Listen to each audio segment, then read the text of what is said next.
bienvenue sur les bêtises de Choc-Miel. Aujourd'hui, je vous présente la recette du tiramisu. Donc au premier abord, ça peut paraître super compliqué, mais en fin de compte, vous allez voir en vidéo, étape par étape, que c'est pas si compliqué que ça. Alors pour commencer, il vous faut un demi-litre de café noir non sucré que vous allez préparer tout au début de la recette et que vous allez mettre tout de suite au frais. Sinon, vous allez voir un petit peu plus loin dans la vidéo, vous risquez de vous brûler les doigts. Après, il vous faut 3 œufs bio. Alors vous allez séparer le blanc du jaune, donc dans 2 saladiers différents. Alors, une petite astuce pour reconnaître le mode de production des œufs, il suffit tout simplement de lire le code qui est écrit sur la coquille. Donc, s'il y a écrit 0 devant, c'est un œuf de poule qui a été élevé en plein air et qui est issu de l'agriculture biologique. S'il y a écrit 1, ce sont des œufs de poule qui ont été élevés en plein air. S'il y a écrit 2 devant, c'est que ce sont des œufs de poule élevés au sol. Et pour le chiffre 3, ce sont des œufs de poule qui ont été élevés en cage. Donc de préférence, prenez soit 0, soit le 1. Alors, reprenons le cours de notre recette. Donc là, j'ai versé le blanc d'œuf dans le batteur et j'y ai ajouté bien sûr une petite pincée de sel pour les faire monter. Donc moi, je les monte progressivement. Donc vous voyez, je le mets tout doucement sur 1, 2, 4 et ensuite je le mets à fond. Donc ça prend quelques minutes.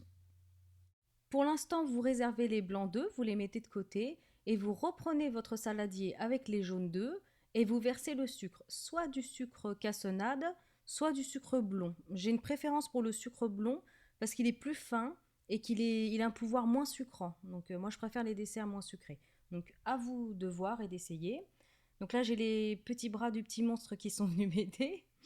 Donc vous mélangez, là j'ai pris le relais, vous mélangez parce qu'il faut que ça blanchisse un petit peu.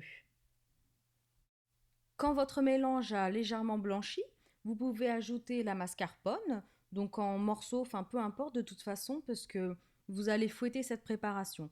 Donc il faut qu'elle devienne lisse, homogène, vraiment pratiquement brillante. Donc je vous le montre en accéléré.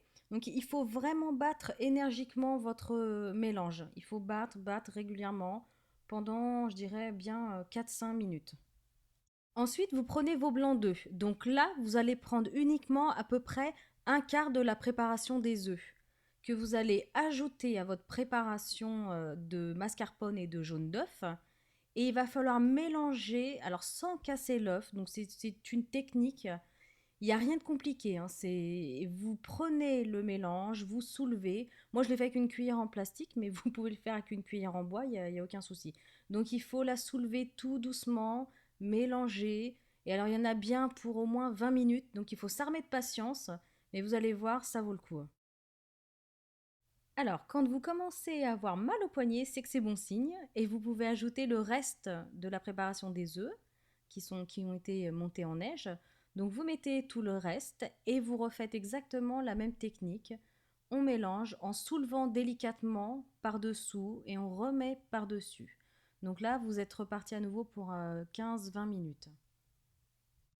Voilà, donc au bout de 15-20 minutes, votre préparation, vous pouvez voir la vidéo, elle est super onctueuse. On a l'impression au début qu'on va jamais y arriver, mais en fin de compte, ça va, ça reste gérable. Donc vous voyez, je vous montre bien en tournant. Donc il reste encore deux, trois petits blancs d'œufs qui se baladent, mais bon, c'est pas toujours évident de tous les avoir. Donc vous pouvez en rester là. C'est pas un problème, ça gênera pas. Après, ça changera pas le goût. Alors ensuite, vous allez pouvoir ressortir le café que vous avez mis à refroidir. Donc là, vous allez comprendre pourquoi il faut le faire refroidir. C'est que tout simplement, il faut faire tremper les biscuits à la cuillère, donc un par un dans le café. Donc s'il était brûlant, je vous laisse imaginer. Donc vous les déposez dans un plat. Alors moi, j'ai pris un plat rectangulaire qui est pas très haut, juste moyen. Donc après, vous pouvez prendre un plat plus haut, moins haut, carré, enfin ça c'est vous qui voyez.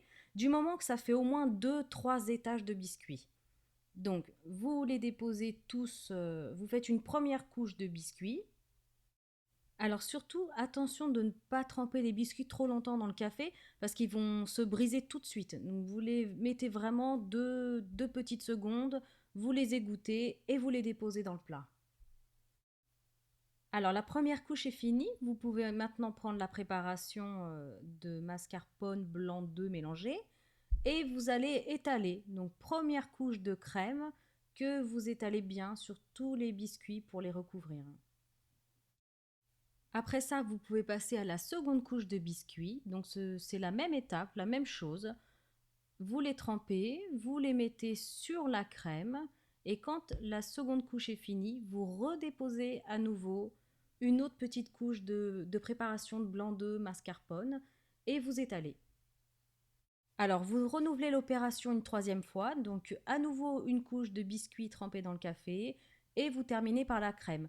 Là, la recette, maintenant, elle est terminée. Vous mettez un alu et vous placez au frigo. Car le cacao, il se met juste avant de servir. Sinon, il va devenir tout humide et ça ne va pas être présentable.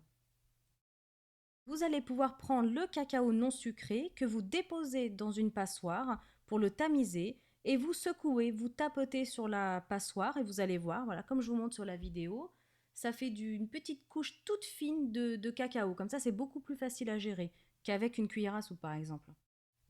Alors, quand vous avez fini de saupoudrer le cacao sur le dessus du gâteau, vous nettoyez le contour de votre plat avec un petit essuie-tout et vous n'avez plus qu'à faire de jolies parts et à le servir bien frais. Je vous souhaite une super bonne recette et vous pouvez retrouver bien sûr toutes les proportions comme d'habitude sur le blog www.chocmiel.com.